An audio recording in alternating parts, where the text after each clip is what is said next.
पश्चिम मोहक घाट दुल्हा चलो ने को बार। पूरब पश्चिम मोहक घाट दुल्हा चलो ने को बार। चल के देखियो भीतर को बार घर में। चल के देखियो भीतर को बार घर में। देखो कोबर के लिखाई पूरन पात की सफाई।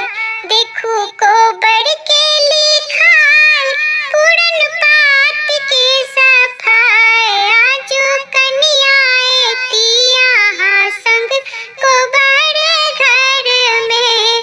आजो कन्याएं तिया संग कोबर घर में। पूरब पश्चिम मोहक घाट दुल्हा चलो ने को बार। चल के देखियो भीतर को बार घर में। देखो बांस के लिखाई ऊपर सुगा के सफाई। देखो बांस के लिखाई ऊपर सुगा के सफाई। आजो कन्या बजतिया संग कोबर घर में। आजो कन्या बजतिया संग कोबर घर में। पूरब पश्चिम मोहक घाट दुल्हा चलो ने को बार।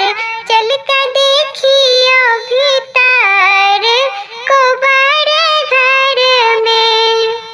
देखो चांद के लिखाई ऊपर सूरज के सफाई।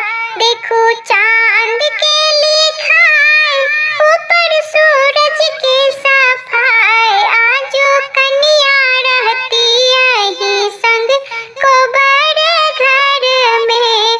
आजो कन्या रहती यही संग कोबर घर में। पूरब पश्चिम